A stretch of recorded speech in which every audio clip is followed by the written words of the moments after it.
Conrad was just out on a hike in the Polish countryside when he went to the pub to meet a girl who was going to be off work soon from the government seed farm. He ended up drinking too much and being stood up. He then awakes the next day in the pub's basement after stumbling in there to take a leak. He leaves the pub quick to not get in trouble for passing out there. The countryside looks less cultivated than he remembered when some fool cosplaying as a German knight, badly, nearly knocks him off the road.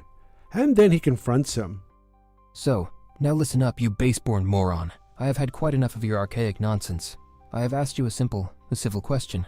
How far are we from the main road? Now you will answer up, and smartly, or you will regret it. Do I make myself clear? It's important that you never actually swear at an inferior, since this puts you down on his level. You can come close, however. His eyes widened, and he started to draw his sword.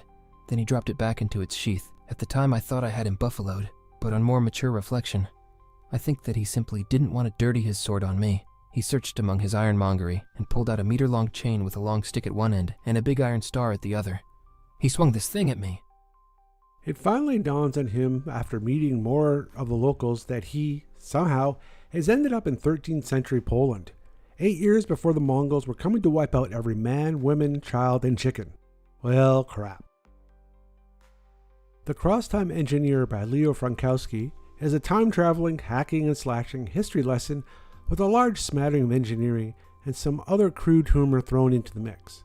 It was first published in the beginning of 1986 and is part of a 7-volume series, The Chronicles of Conrad Stargrad, and it just so happens to be one of my favorite sci-fi series since I have read it at least a dozen times. Sadly, there's never been an audiobook of the series. With Conrad being stuck in the Middle Ages, with certain death on the way, does he just roll over and hope that time travelers that got him there will get him out? Nope. He's going to modernize the mofo out of his ancestral homeland and maybe get the girls too. But science. So let's see what the Deep Dive crew has to say about the first book in the series, The Cross-Time Engineer. Buckle up.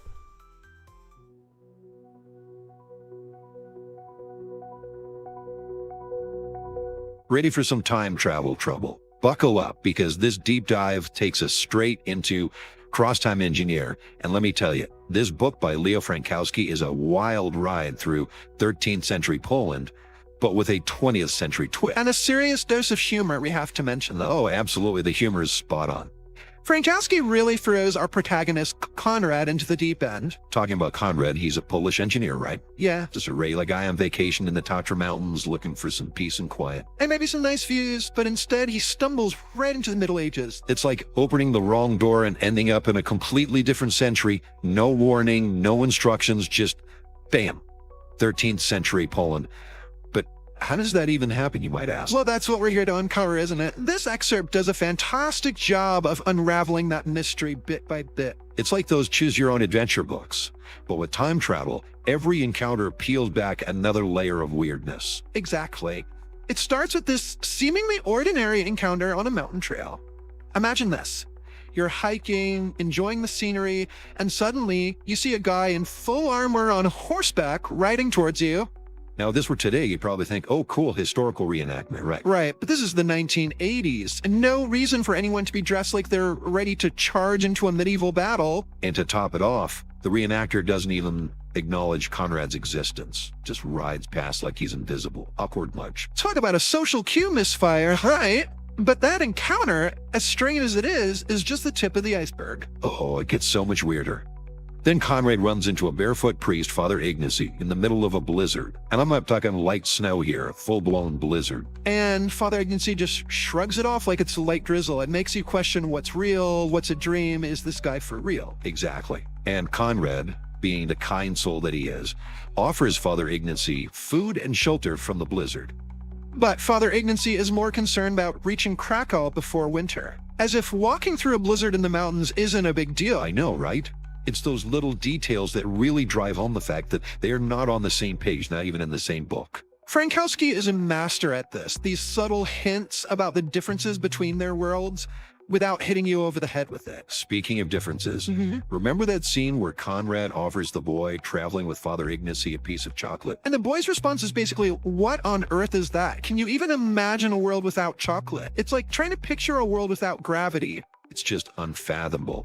And yet, that one small detail speaks volumes about the huge chasm between their worlds. It's not just about the missing chocolate bar there, is it? It's about the lack of shared experience, the completely different understanding of the world, a total cultural disconnect. It's what makes this whole situation both hilarious and terrifying at the same time. You almost feel bad for laughing, but Frankowski makes it impossible to resist. He really does. You're laughing at the absurdity while simultaneously realizing that Conrad is trapped in a world that is completely alien to him. Like waking up in a foreign country where you don't speak the language and everyone thinks you're the strange one. Talk about culture shock. It's the ultimate fish out of water story, but with a time travel twist. And just when Conrad thinks things can't get any weirder, Father Ignacy drops a bomb. A historical bomb, you could say. Literally. Father Ignacy casually mentions that it's the year 1231. Can you imagine? Talk about a reality check, right? 1 minute you're on a hiking trip and the next, bam, you're stuck in the 13th century. Poor Conrad. Stranded in medieval Poland with nothing but the clothes on his back and a solar-powered watch that's basically useless. Although that watch does become the source of amusement later on. Right. This thing that was supposed to make his life easier back in the 20th century is now a shiny trinket in a time that runs on sundials and church bells. But before Conrad can even process the whole time travel thing, something else occurs to him. The Mongols. Exactly. He remembers that they're coming, and it's not for a friendly visit. He knows the kind of devastation they'll bring. And suddenly, he's not just a tourist trying to find his way back to the present. He's carrying the weight of history on his shoulders. Talk about pressure. But it's also where the story takes on a more serious tone. It's not just about the fish out of water humor anymore. It's about moral responsibility, the burden of knowledge, those big philosophical questions that make you think. Does he try to warn people? Can he change the past without creating some kind of time paradox?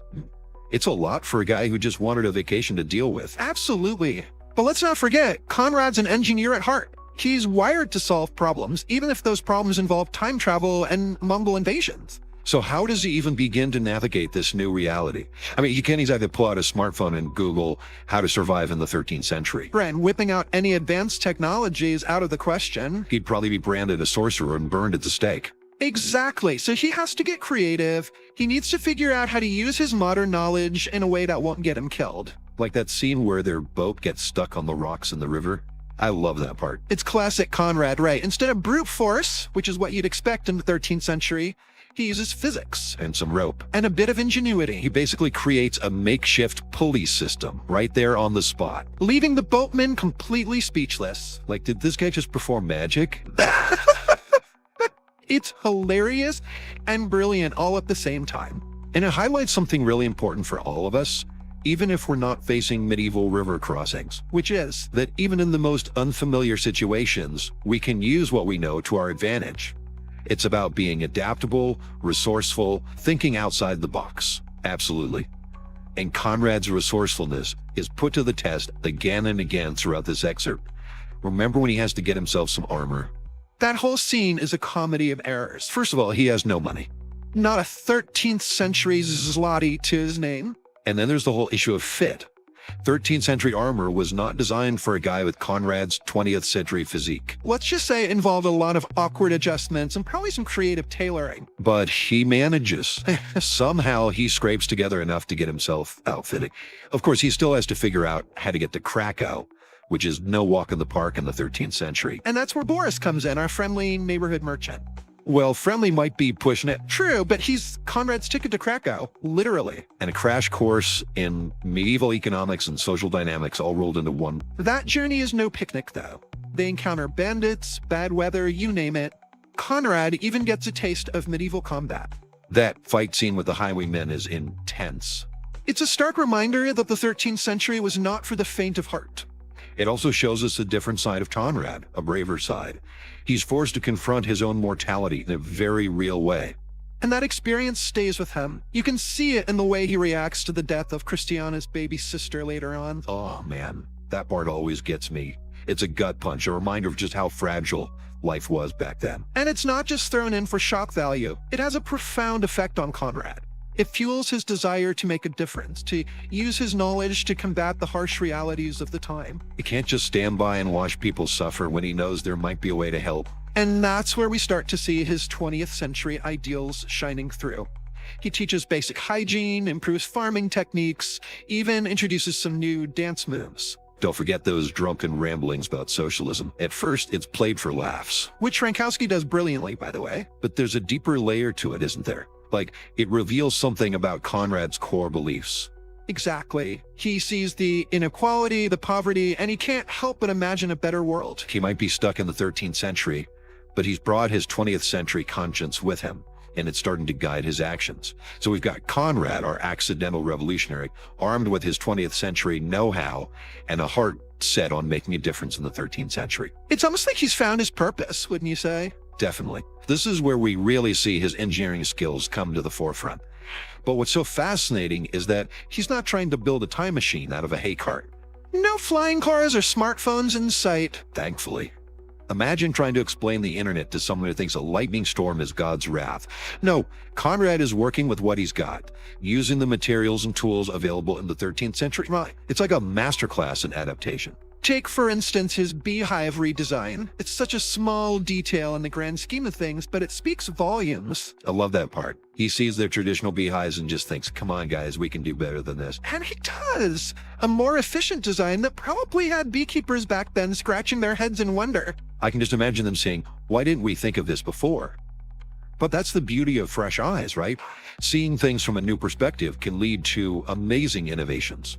And it's not just about reinventing the wheel, as they say. Sometimes it's about taking something familiar and improving it, making it work better with the knowledge and resources you have. Absolutely. And the beehive is just the tip of the iceberg.